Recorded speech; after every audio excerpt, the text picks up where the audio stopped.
We are here with another episode of the Good Time Podcast. Today we have another one of my favorite people to ever walk this earth, one of my favorite drummers, one of my best friends, someone who I've broed down with on countless occasions about countless life endeavors, drums, everything. Everybody give it up for Giuseppe Capolupo. We're here. Thank you. Top of the morning, everybody. As always, this episode of the Good Time Podcast is brought to you by Rocklocks because we decided to do that. And let's see. Today I'm in Newcastle in the UK. Joe's in Rochester, and Giuseppe is in Pittsburgh. Giuseppe, how are you doing today? Cold, man. We got a good bit of snow this morning, a nice dusting. We had obviously the gnarly snow that everybody in the East Coast had over the last couple of weeks, but we got a couple warm days there for a second, and I was like, oh, behold, we actually might get a nice little spring, and woke up this morning, and it's snowing again. The horrors persist, and so do we. But, I mean, par for the course for winter. I always say that, like, my musical tastes are more bipolar than Pittsburgh winter, and I think this winter might be giving me a run for my money. I will say I had 3 days off in Pittsburgh last year somehow. We just kept going. That was kind of wild, wasn't it? Dude, it's just like, huh? I love Pittsburgh. They call it the tri-state. They call it the tri-state area for a reason. They do. I legitimately love Pittsburgh. Like, I think it's a really underrated town. The people are so cool. I grew up, like, I was supposed to hate them because they beat the Seahawks in the Super Bowl when I was 14, but turns out as a touring professional, I actually really like the city of Pittsburgh. And but yeah, we're not here to talk about that. Let's talk about your music taste real quick. You said your music taste is bipolar. What have you been listening to these days? Oh man, I mean, so if you didn't already know, which I know you do, I have like debilitating ADHD. Yep, like sure. I am a walking tornado on a good day. With that being said, I have a tendency to hyperfixate on records that I really like.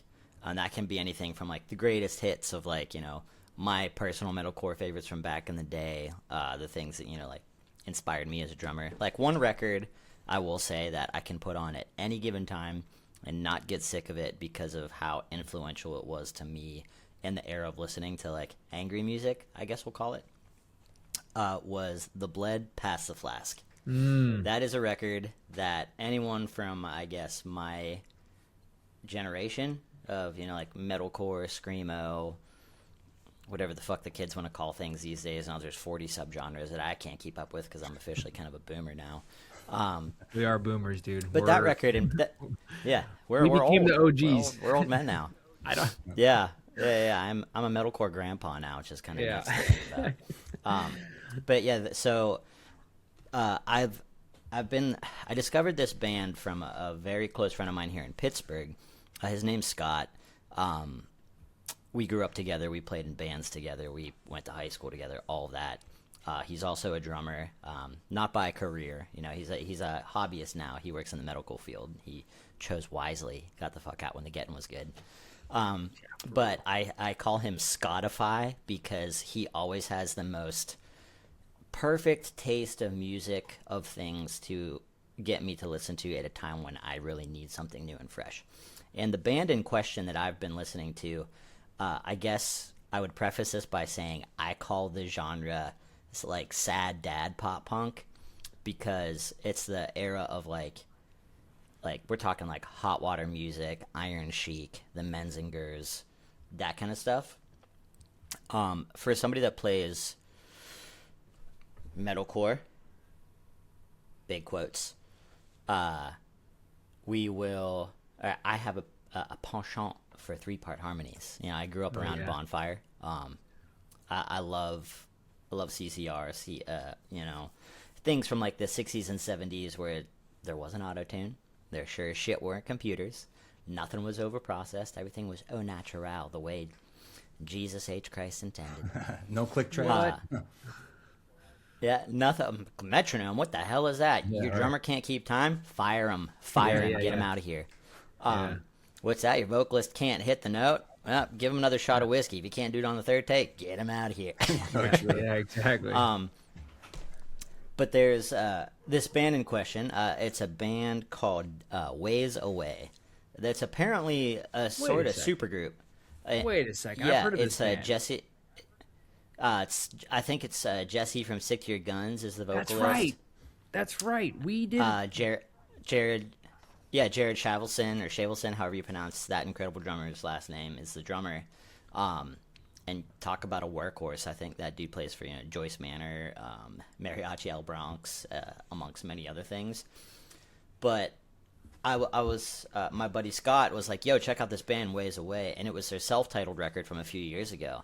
And I'm like, "Dude, this is sick. This is like, I love the like working class punk, barroom pop punk, I guess we'll call it, because there's catchy hooks and awesome melodies, but it also harkens back to like Chuck Reagan stuff. It has that like gritty kind of raw emotional feel.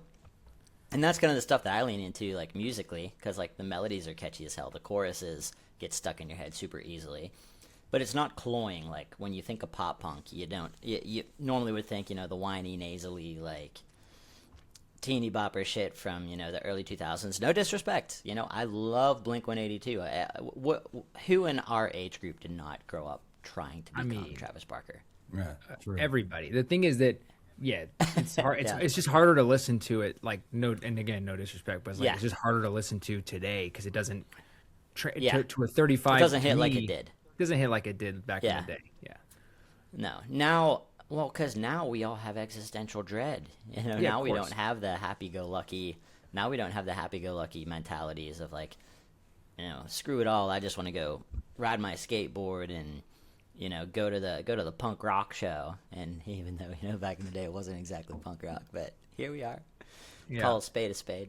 We learn. We older and sometimes wiser. I won't say I'm always the wisest. I'm a tiny engine of chaos. My wife can attest, bless her.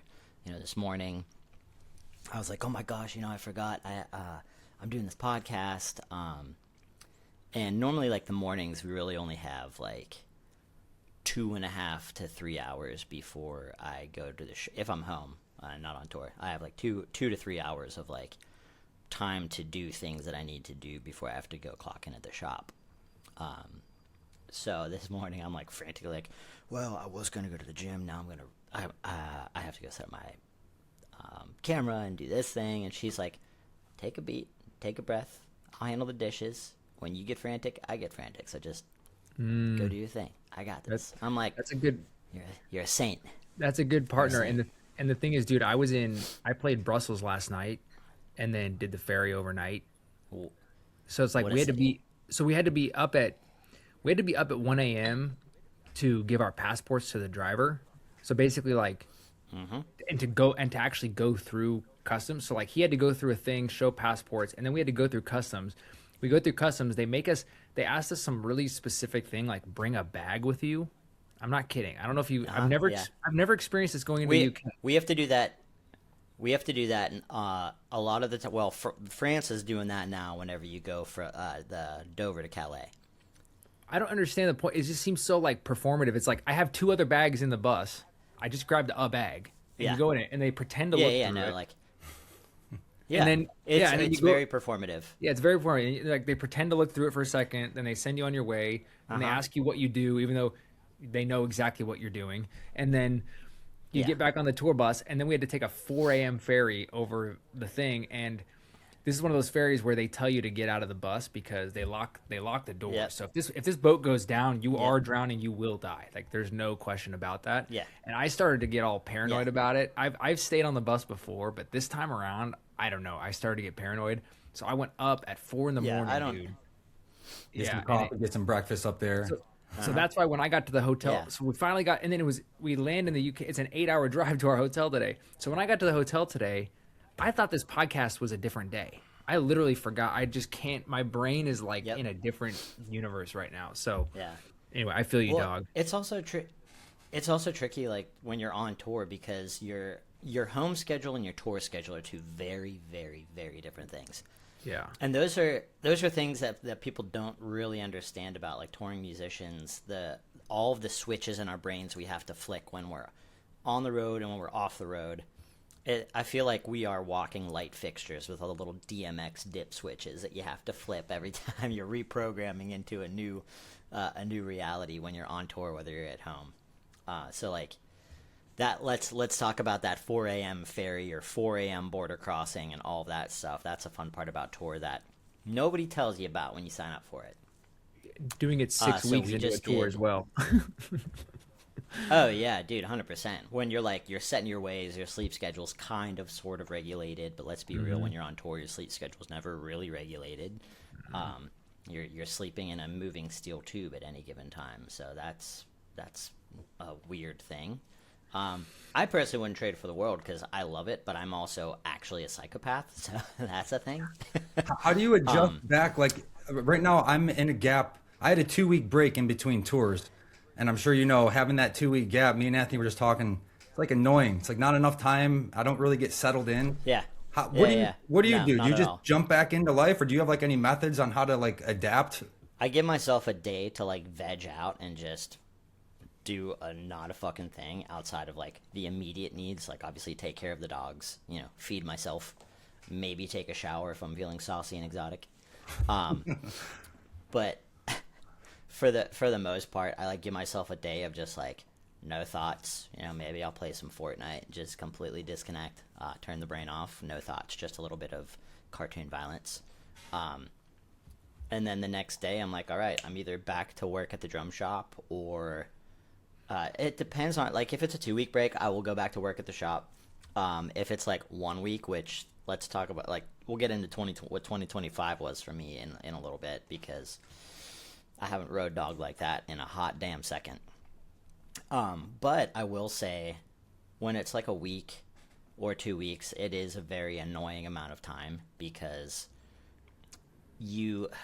it's hard to switch into each mode, right? It's hard to switch into tour mode. It normally takes me now like 2 to 3 days to like really get back into like the swing of tour, but that's because 2025 was such a busy year for the Pradas that like now I'm like, oh, well, you can't phase me now. Like, put any amount of touring on my plate, and it's just like, all right, no empty brain, no thoughts, just do. The only way forward is through.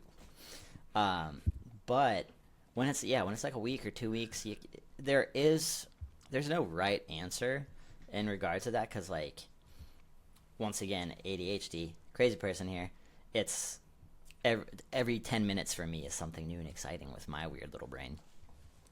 Do either of you remember the movie Fern Gully and the Last Rainforest? Oh, I definitely watched it. I can't remember what it was about though. No, I don't think I've ever heard of it.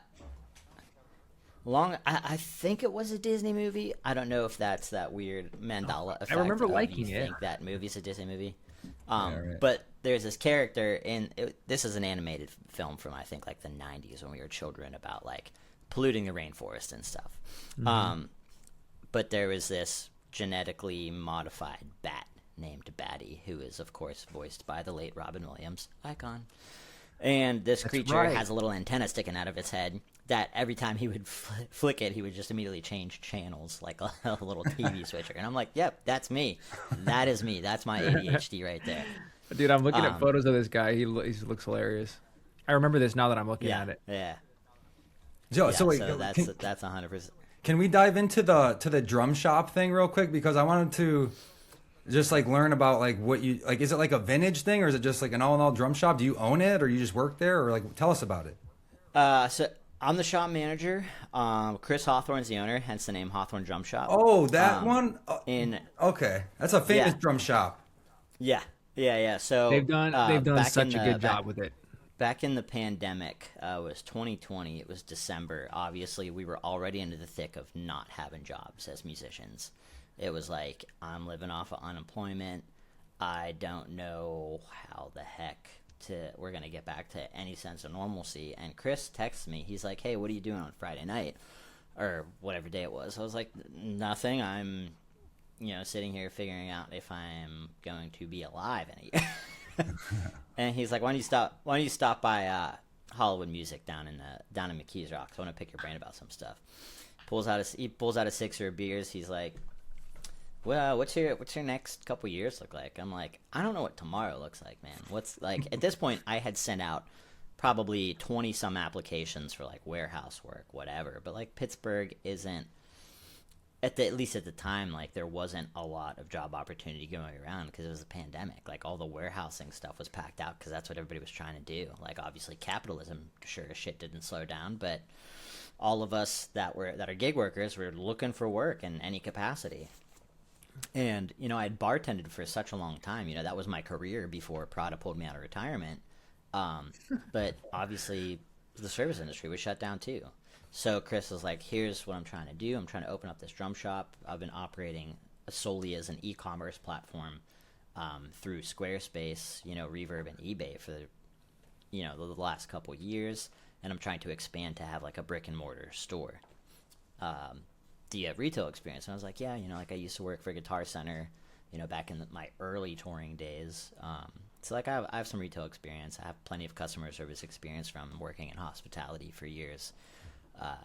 What's the vibe? He's like, well, and you know how to take drums apart. Teach. Yeah, well, now I really do. And Yeah. like over the past couple months, do you guys know Caden Clinton? Dude, we're going to talk about this because I love those drums. I'm getting one of those snares he's making. I'm going to get a Barbie Heck yeah, pink you one. are. Dude. So I'm going to get a Barbie pink Hell one. yeah, dude. Quarter inch That's- aluminum. Yeah. Yes, sir. I Wisely. don't know who that is. He a Pittsburgh guy or is he just like a drum? No, maker so out here's there? here's Caden's lore. So he's originally from Vero Beach, Florida. He plays drums in this band called Pool Kids. Sick ass band. He just incredible band. It's basic. They always in the earlier days he was telling me they called them Paramore and 7/4. So they have That's like right. a lot That's of really right. You told me that. a lot of really shreddy, a lot of really shreddy guitar parts. But Caden writes some super super super sick drum parts. He's a hell of a drummer, an incredible human, just like a good person. He's the kind of guy, and I've heard this from the vocalist of Spiritual Cramp as well. He finds himself in the most unique rooms of people, and he's the most like well-connected young person I know. I think he's only like 29. Yeah, I think he just had his birthday like last week. I think he's 29 now, and this man is an anomaly. I always say he's like an extension of my own brain because not only is he intrinsically talented at everything that he does, but he's just like a good dude. He's such a good hang. His energy's awesome, and he's brilliant. Like he showed up at the drum shop one day, you know, business as usual.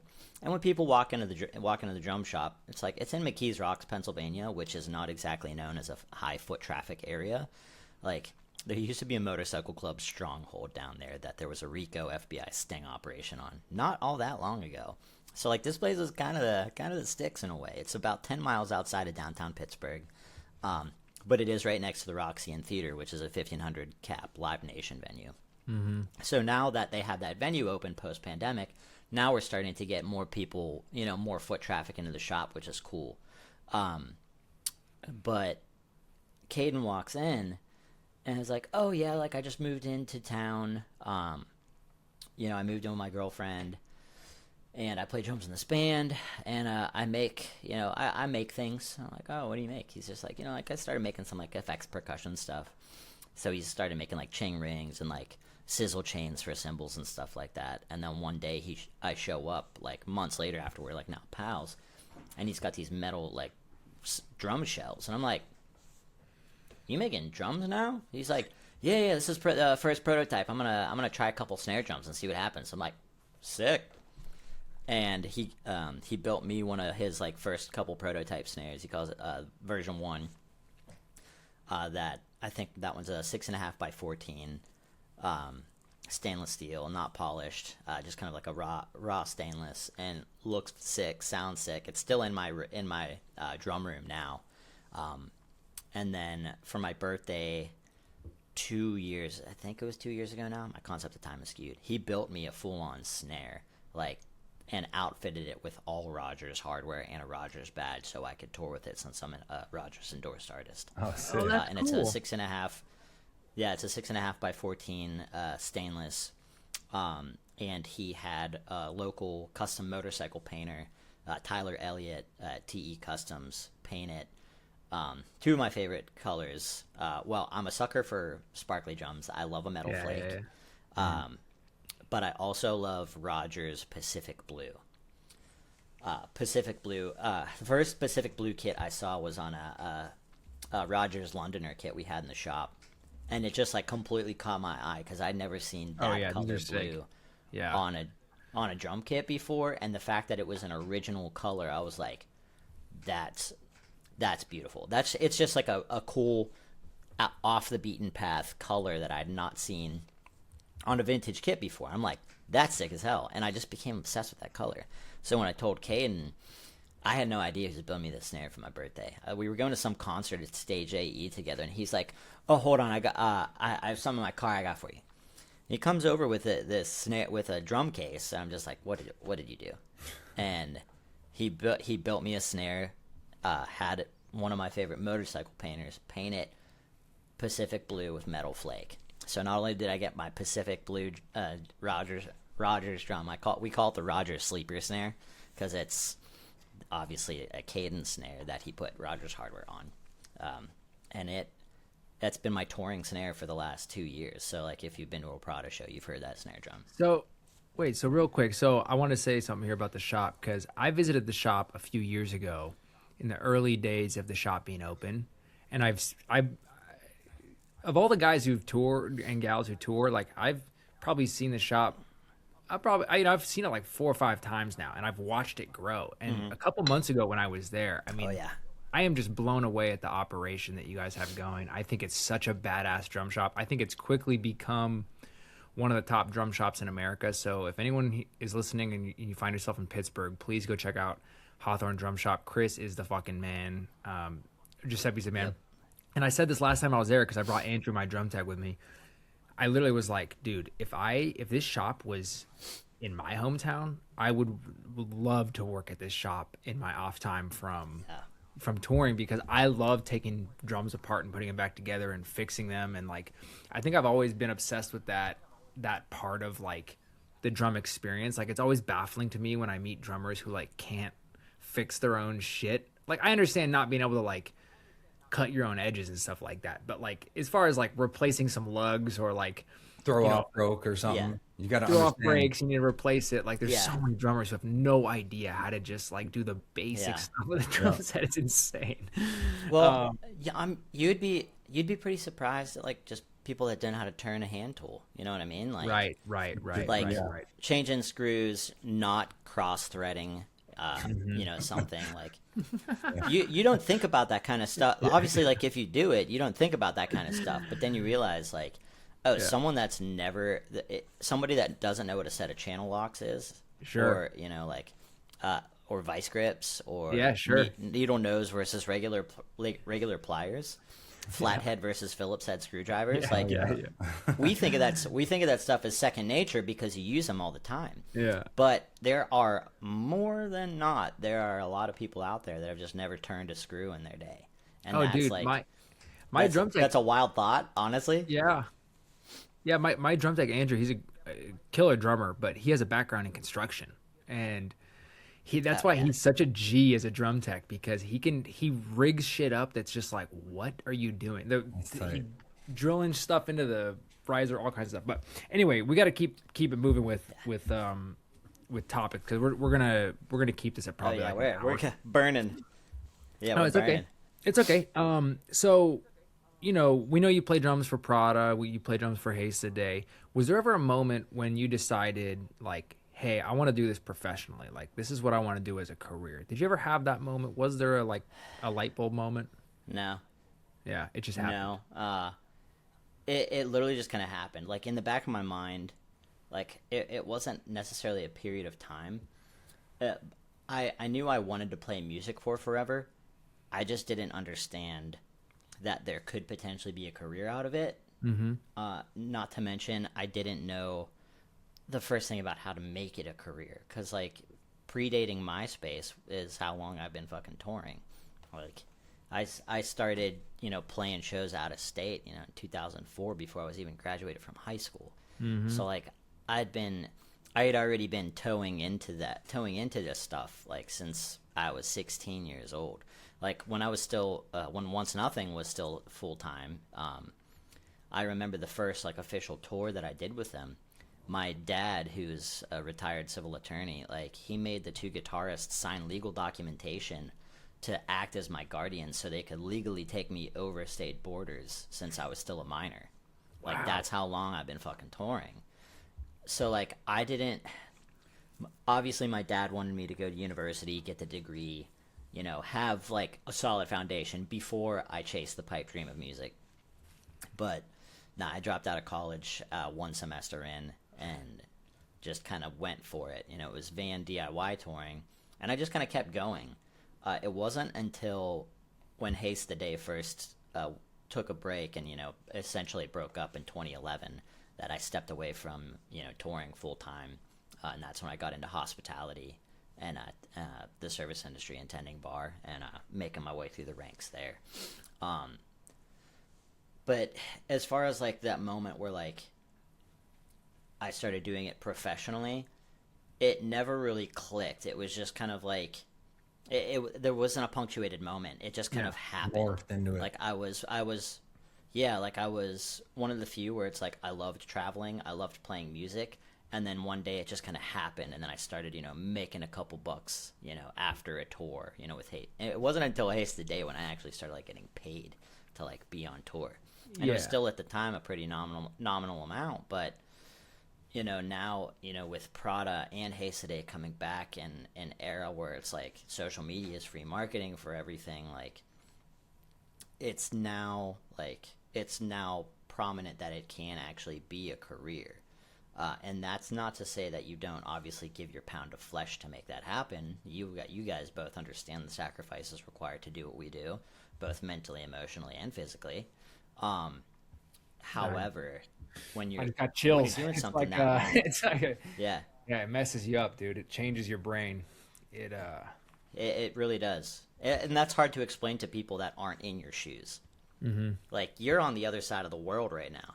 Like 2 weeks ago, I literally flew around the globe to the other side of the world to play one show in Bangkok, Thailand, turn around at 3 a.m. lobby call, and fly home. I was gonna ask you. One With show. Devil Wears Prada? With Prada, one fucking show. I was gonna ask you about this. How long was the set that you played? Just shy of an hour. I think it was like 45, 50 minutes, something like that. Holy shit. People don't understand how insane that is. Yeah. It is. Yeah. That's like you're on a plane for like how many? 20 hours? 18 hours or something? I was on it. I was in transit, you know, from like layovers, travel, all of that, longer than I was on the continent. Of course, yeah, because you go Pittsburgh to JFK. I go Pitts. Which direction not did even. you go? So here's the thing. Here's the thing with Prada, and anyone that flies with the band will understand this. Baggage allowances with airlines when you have to fly gear, that is a thing. Obviously, we all know the media bag hack that a lot of us will do. But thankfully, because we primarily fly American Airlines, like pretty exclusively for anything band related, most of the members we all have status with the airline, so we're allotted X amount of free bags. And that extends to a certain amount of people also on your itinerary. So that saves you an exorbitant amount of money in baggage fees when you're flying gear internationally. And those not familiar with the carnet, you know, it's basically a gear manifest that says, hi, we own this gear. Here's its value. Here are the serial numbers. We promise you we're not going to sell this overseas to avoid tariffs and taxes and import or export fees. So then you have to do the carnet. You got to get it stamped, that whole thing. But like when you're flying internationally with Prada, we always have to make the point of origin out of Kansas City. So considering not all of us live in Kansas City, those of us that don't, that's 3 of us, me, Jeremy, and Mike, we have to fly into Kansas City to link up with everybody so that we can fly as a unit on the full itinerary together out of Kansas City. To get all the gear. To get all the gear. So, because I personally don't want to waste like an extra day just flying to Kansas City when it's like I could be home with the wife and puppies or doing another day at the shop. But for the sake of saving the money on baggage, we always have to make the point of origin out of Kansas City. Just real quick for the listener. So like he said, a carnet is basically a gear list that every band has to have when you go international. So like if you drive over into Canada, you have to have this list of gear. And we're talking if you're on a tour with semi trucks, I'm on a tour with semi trucks, every single piece of gear in that semi truck is in a list, right? So if I said, hey, I want to change out my snare drum 2 weeks before we cross the border, technically speaking, that needs to be changed. You can't really do it. It's too late to do it. There's like a time period where you can change the carnet, whatever. So that's what a carnet is. And then the media hack. Just give us like a 60-second. Just give it a quick like. What is the media pass hack for traveling with gear? So most airlines have what they call media rate bags. And media rate is normally like certain sports equipment. Obviously, if you work for the press, but you have to have and I quote, valid ID, like a media ID that says, "Hey, like I am media." So some bands, some people, definitely not me. Why would you will have? No, I mean I have no reason to do it. Like we have status with the airline, so we don't have to worry about the media rate stuff. Of course. But some bands will print out basically it looks like a luggage tag that has like a scannable QR code and like normally a picture of the artist with your name and your title and the word media printed on there, as well as like your role with the group. And what that does is that gives you a fixed rate of baggage for an airlines. So you're allowed a bag, an oversized and overweight bag up to 70 pounds. So your normal bag, whenever you're flying any airline, the max is 50 pounds.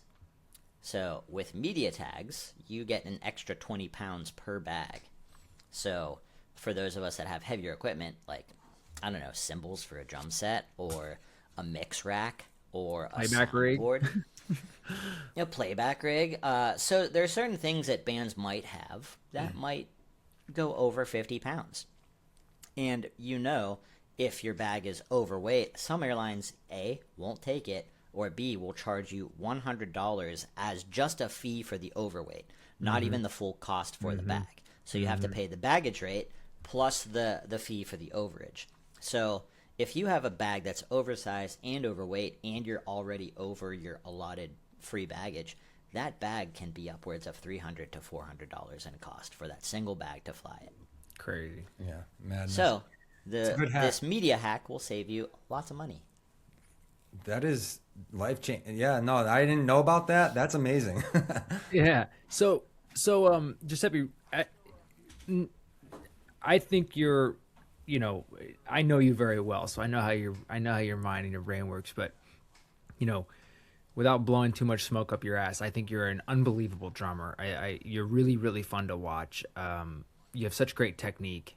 The way that you can play Prada stuff so consistently is it's truly like mind blowing to me. It's unbelievable because some of that shit is really hard to play. I consider you a high level professional drummer.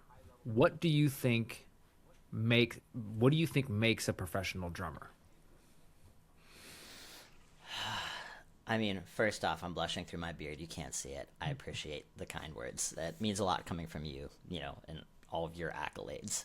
Like, it's nuts to all the things that we have both collectively done together, well. And Joe as well. Like, there's accomplished people here, so I feel honored to walk amongst the likes of you. But that being said, the things that honestly I feel like make a professional drummer, the biggest thing, almost above playing, being agreeable and being a yes man. Being able to show up on time with a good attitude and just do the job to the best of your ability. Playing to a click and being able to push and pull the click.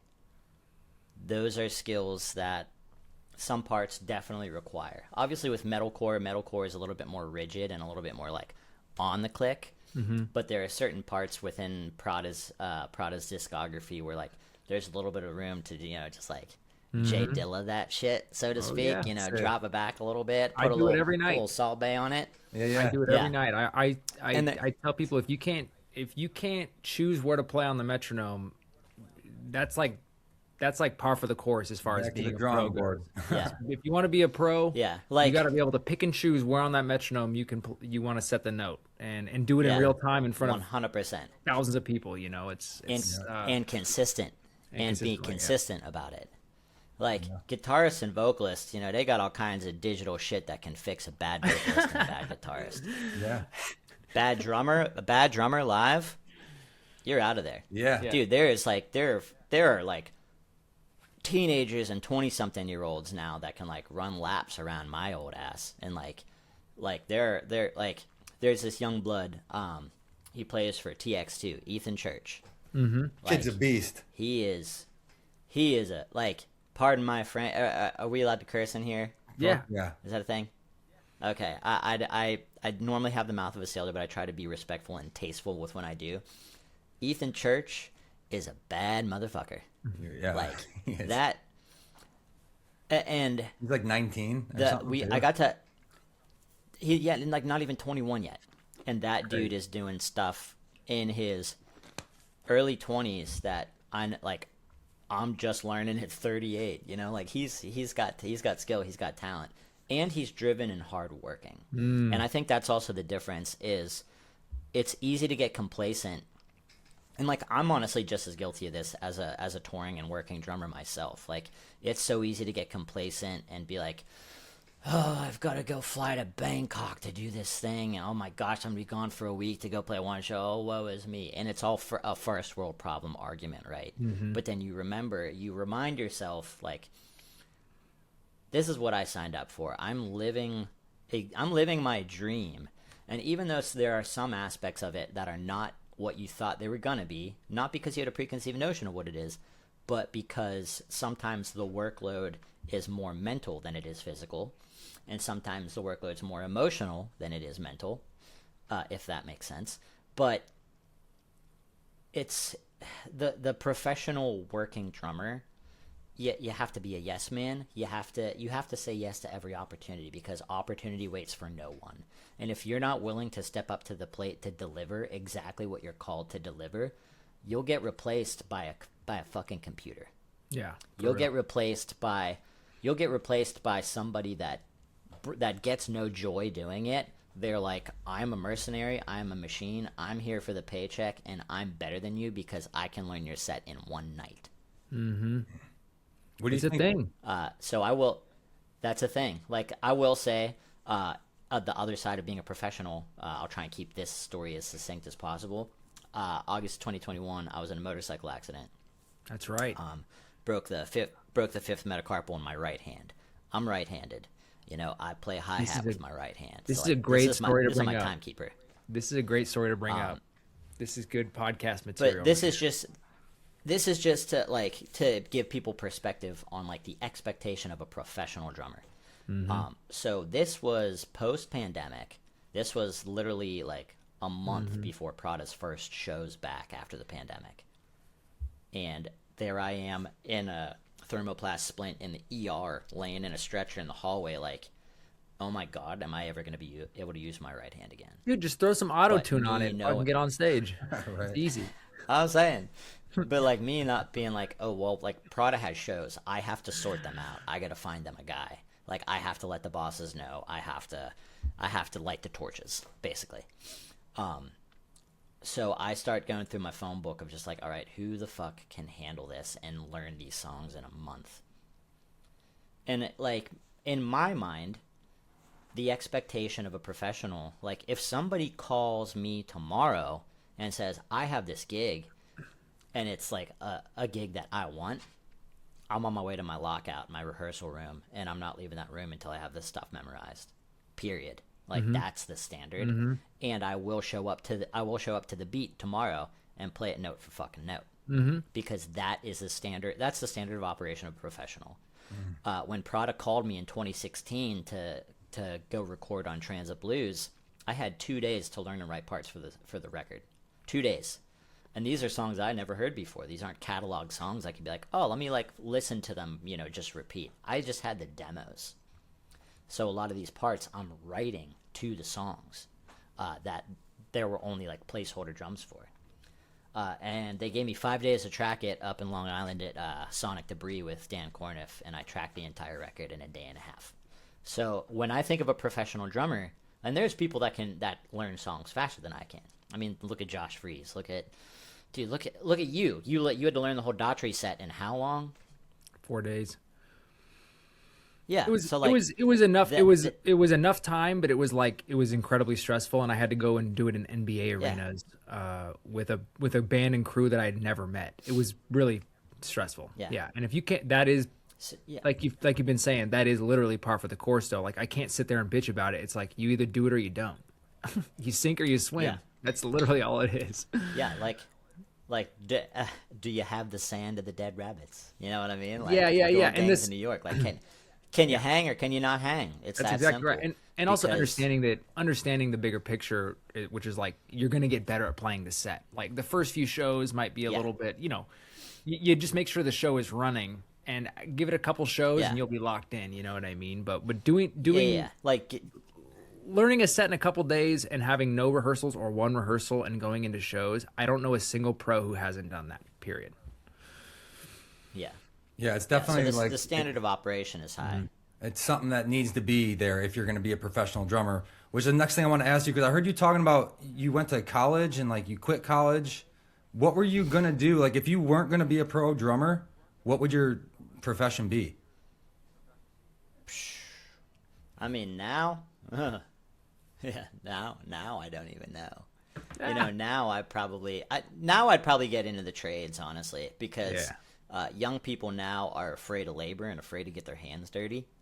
But I grew up raising horses. I grew up on 25 acres of woods, and my parents were ensured that my brothers and I understood, a good day's work, baling hay, cleaning stalls, working in the corral with horses. I don't know. Maybe I move out west and become a rancher, work with horses again. Maybe I'd go learn how to be a union electrician.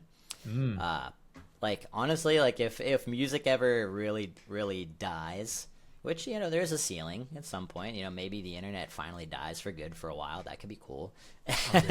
So we could all go back to having landline telephones and not knowing what people look like. I wouldn't be mad. Not worried about the algorithm. Me neither. A little reset. But yeah, probably something in the trades, because that's work that will always be there. They are hurting for workers right now. Like there's not enough people becoming electricians, not enough people learning how to be plumbers, not a lot of people learning how to be roofers. Like there's a lot of trades that pay really, really, really, really good money. They pay great, and you can have good health insurance. You can be part of a union, and AI is not taking those jobs anytime soon, or robots. It's going to be hard for robots to learn how to do plumbing. Yeah, That's what I did. I had a little construction. I had the same kind of background. I didn't grow up on a farm, but I had like a contracting company before I dove into the like actual playing drums. So that's cool. I didn't know that you were. Wait, so what'd you go to college for? You said you quit college, right? What were you like taking? Yeah. I was there for business administration. It was a very brief stint at Duquesne University here in Pittsburgh. That's where my dad got his Juris Doctorate to become an attorney. So that's where he wanted my older brother and I to go. I like barely got in because I was never a man of academia. Like my grades were average. Like back then we didn't know what the hell ADHD was. We just thought, I had a hard time focusing in school. No, I was a poster child for someone that needed Adderall and didn't know it. Same. I was just easily excitable, and I couldn't remember words when I was reading a book. Like I'd try to read, and I could not retain a lick of information. Speaking of ADHD, I'd be like, squirrel. Yeah. Speaking of ADHD, we stopped the story mid sentence basically, but we were talking about when you got in a motorcycle crash, you had to find a fill-in. I just want to throw something in there really quick. So Giuseppe called me. And he said, "Hey, can you do this?" And I, being a professional, literally was just like, "Dude, I would love to do this, and I'm so flattered. I would literally love to do this." but this is simply out of my kick drum speed range. Like I cannot play these songs at the level that I would want to play them and at the level that I know the guys would want me to play it at. Like, could I get through it? Sure. But it's just not going to be at a level that I deem worthy of this band, and I would need more time than what I had. It was a couple weeks, whatever it was. I would need like 6 months to like really drill this shit, and like I couldn't do it, and so I said no, because you need to know where you're at. You can't just say yes to anything. Yeah. Oh. I know Yep. we were saying, he was saying say yes to any gig. What he meant was like, say yes to opportunities that are coming at you, especially when you're young and you're just trying to get out and play shows. But on a professional level, if you get called by a professional band, you need to know you can actually do it. Do not go and embarrass yourself. Yeah.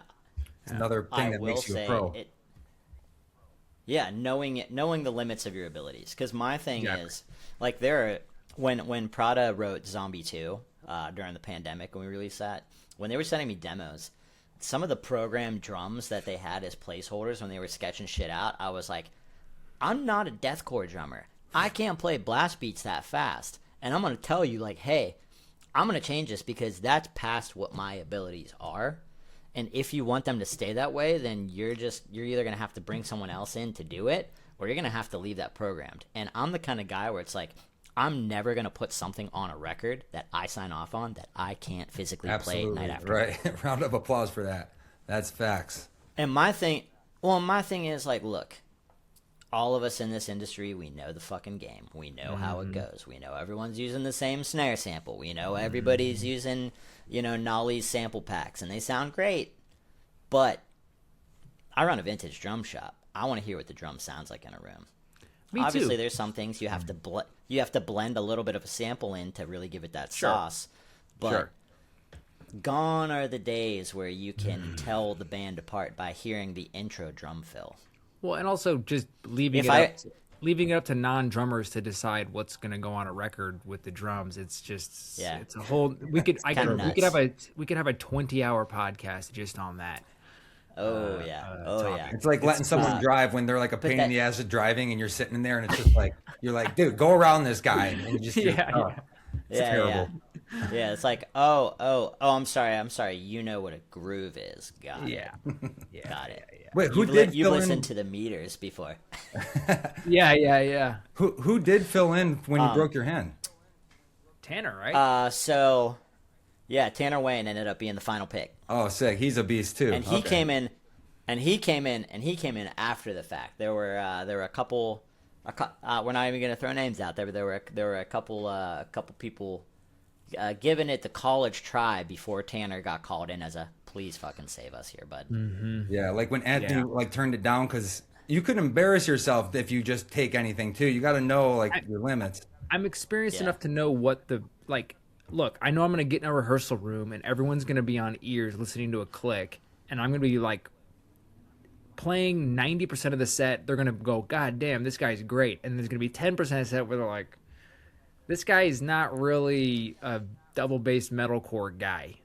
And they'll be like, damn, I mean, he's all right. Like, we could get through this tour or these shows or whatever, but it's not going to be like, I can't play those parts like Giuseppe can, period. And that's okay. I'm okay with that. It's just, you have to be honest about that stuff. You can't put yourself in a situation that Yeah, I will say when it comes to professional drummers, circling back on what we were talking about, like, it's definitely not a fake it till you make it situation. No. Like, you're either good and can handle the job that you sign up to do, or you can't. Because at the end of the day, I will say you have to be honest with whoever's offering you and that was super fucking noble of you to say, like, no, like, I don't think I would serve it for what you need me to do. Dude, because what you did, you saved flight cost, you saved our music director time, you saved the band time. Because at the end of the day, like, if I were to say yes on like a gig that I couldn't play, like if a deathcore band was like, come do this, and me, if I weren't honest about my ability, I'd be like, yeah, I can handle this, show up, and then I've just wasted all of their time when someone else who could have done the job could have gotten them to the finish line a lot quicker. And there's a lot to say here, because it's like, how do I say this? Okay, if the parts are within your playing ability, right? If you're like, damn, I know I can play this stuff. I just need a couple days. Like, okay, throw yourself into that fire and figure it out. I'm okay with that. Yeah. But if you listen to it and just go, and here's the other thing, it's okay. Like I've come to terms with that. Like I'm okay with that. I know that because I can't, even though I can't play a couple Devil Wears Prada songs, does not mean I'm a bad drummer. I'm okay with that. Those two things are not like the same thing. Like Steve Jordan can't play the Devil Wears Prada songs. Right. Does that mean he's a shitty drummer? Yeah, right. No.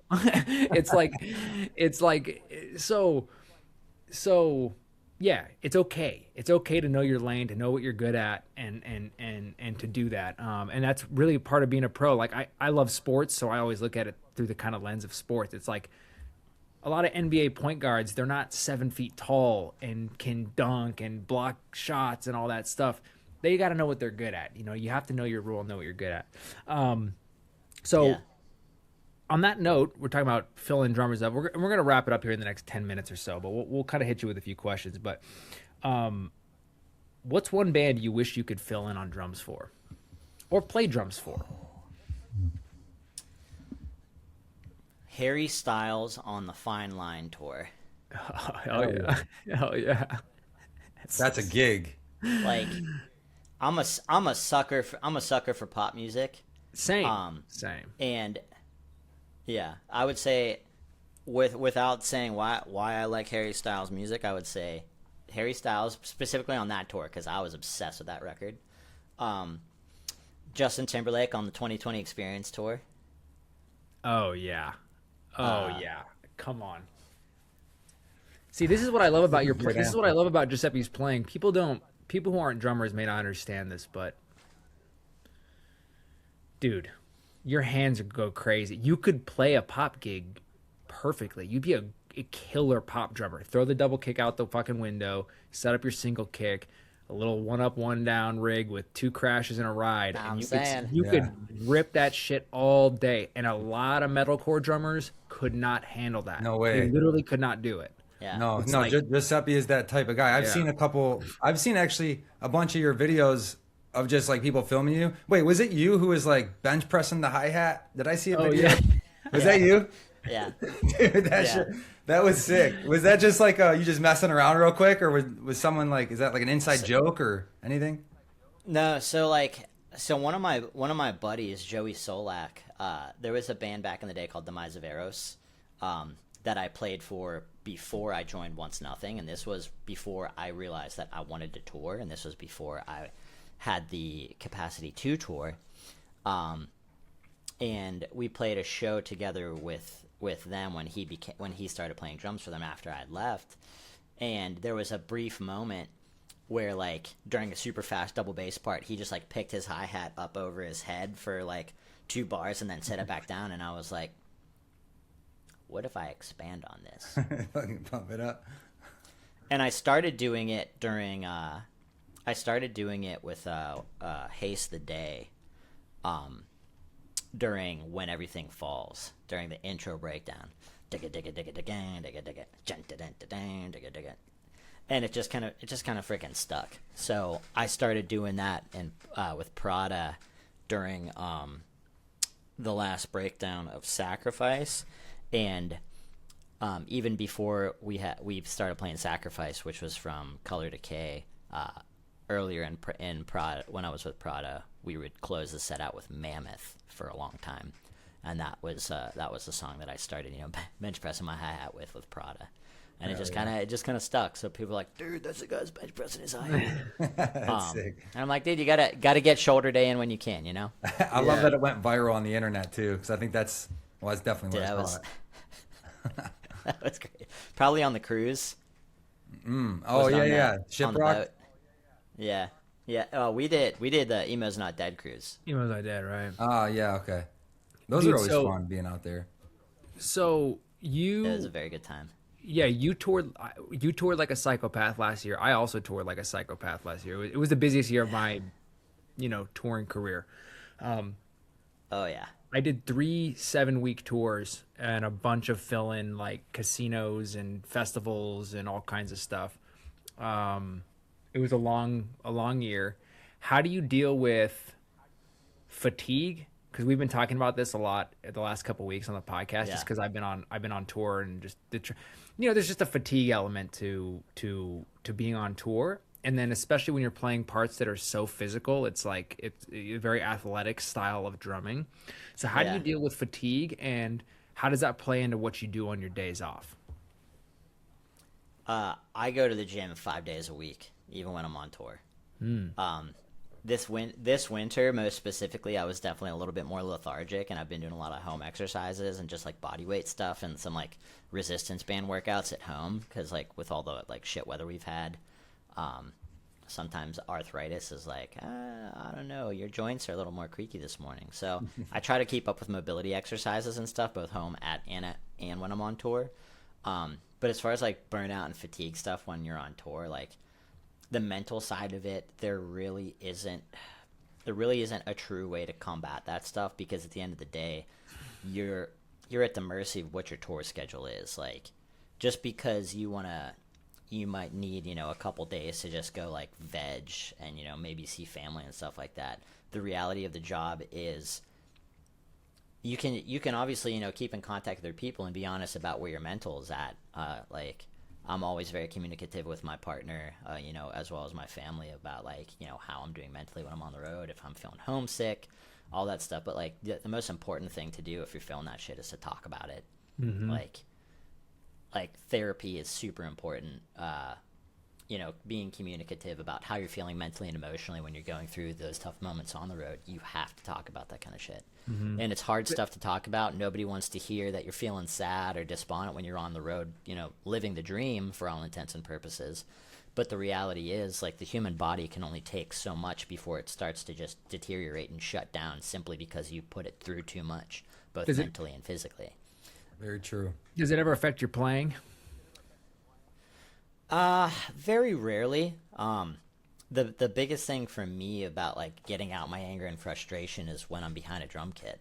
Hmm. Like, of course, anybody who knows what leg day is in reference to a gym, can put on some humanity's last breath, get on the squat rack, and just fuck it up. But for the most part, like when I get behind my drums, I'm very selfish with it in a way where I know people are coming to the concert because they want to be a part of something and they want to share that moment of connection with the artist they're going to see. But on my side of the fence, like I don't really see past the first like 2 to 3 rows of people because you got the lights in your face and all of that. But as soon as I get back behind the drum kit, I might be looking like I'm addressing, everyone visually, whether it's my bandmates, whether it's people in the crowd. But like when I'm up there, that's my moment to like really get out of my head how I'm feeling. Hmm. Like that's my therapy. That's my reset. That's where I like get to leave it on stage. Dude, and And it's such a good. sometimes I feel kind of like sometimes it can be a very cathartic experience, and then sometimes I'm thinking about what I'm having for dinner after the set. There are times where my brain isn't there. Dude, a Times I'm good. like, oh, I'm sleepy. Oh my gosh, like Yeah. I'm getting kind of hungry, or oh my gosh, I have to use the restroom right now. A Oh good yeah. That, a that good really show sucks. a good show kind of fixes everything, and It does. a bad show can sting. I don't want to get negative here. We gotta finish this stuff here, but I had a bad show last night in Brussels, and I haven't stopped thinking about it. It's killing me. It's like, yeah, I just didn't have a good show. You're bound to have one or I two of will. those a tour, and Yeah, dude, it eats me up. I'm trying so hard to not, I get it. think about it. I will say, with that being said, I will say this, as someone that understands what that feeling is of having a bad show, whether it's good or bad, you have to leave it on stage You have to. I know. because you have because you have to do it again tomorrow. Yeah, of course. How Course. can you be present for the show you're about to play because you're still thinking about the You're mistake you made reliving last it. night? Yeah. 100%. No. Like 100%. And I've it's gotten like pretty. it's like those moments. Go ahead. I was gonna say I've gotten pretty good at compartmentalizing that stuff. And again, back to being a pro, this is like stuff you just have to deal with. But like having the day off, I think is what's killing. We have a day off today, and it's like I want to run it back Oh tonight. I want yeah, to, you know what Yeah. I mean? Like It's just frustrating. It's frustrating when you don't play to your best ability, especially when, you know, you know what you're capable of, and it's just hard. It's a reality of, you know, being a human being in any job, really. But Yeah. let's hit you with a couple quick ones just to end the podcast. No need to elaborate too much. Just hit us with your first instinct here. Um, All right. all right, what is your favorite part about touring? The food. Oh, That's a great answer. I love to travel and eat things despite my diminutive size. I love just being around different cultures and experiencing how other people eat food, as well as checking out, you know, cool little restaurants, cafes, and coffee. I'm big on coffee. Same. What's your least favorite part about it? Off days in random towns where there isn't food and good coffee. That's a very agreeable.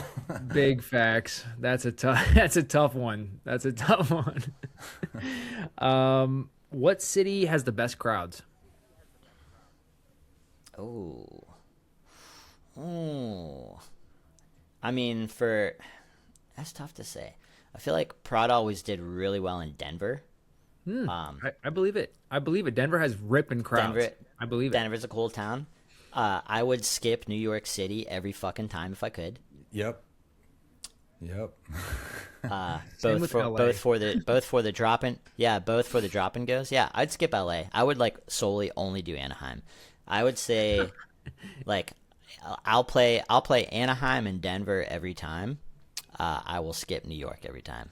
The drop and goes. Let's not also go ahead. I was just gonna say let's not forget the Palladium in Worcester. That spot fucking rips. Oh, come on! You can't. Palladium is sick. Yeah. One of the best. You can't. One of the best Yeah, venue you can't crowd. You can't ever skip Palladium. Yeah, it's one of the sickest ever. I grew up watching the Kill Switch DVD that was filmed there. You remember that one? Oh yeah, we all watched Yep. that one. Dude, Oh, yeah. that shit was unbelievable. And when I played there for the first time, I just remember the whole show. I was like, I cannot believe I'm in here right now. And I played a lot of big shows, but I'm Yep. in this Palladium, and I'm like, this is Oh, such yeah. a legendary spot. The dinner guests. We'll hit them with that. Yeah. All right, final question: 3 dinner guests, dead or alive. Nate Smith. But dude, he can't play Devil Wears Kate Prada Beckinsale. parts. I can't. It's okay because I can't play Nate Smith parts. I can fake my way through it, but he's got that magic. He's the got that illest. magic. He's just the So, illest. Man, we got to get Nate- him on this podcast. dude. I just want to take that dude out for coffee and just pick his Seriously. brain. That's all. Seriously. I listened to a podcast with him and Nora Jones that he did not long ago, and he just seems like such a gem of a person. Yeah, for real. I digress. Okay, so Nate Smith, Kate Beckinsale, just because talk about like one of the world's most just unique people and actresses that has done so much and lived so much. And I mean, come on, like Forbes once voted her as one of the most attractive women alive. So just Perfect. classy Kate Beckinsale. And number 3, dead or alive.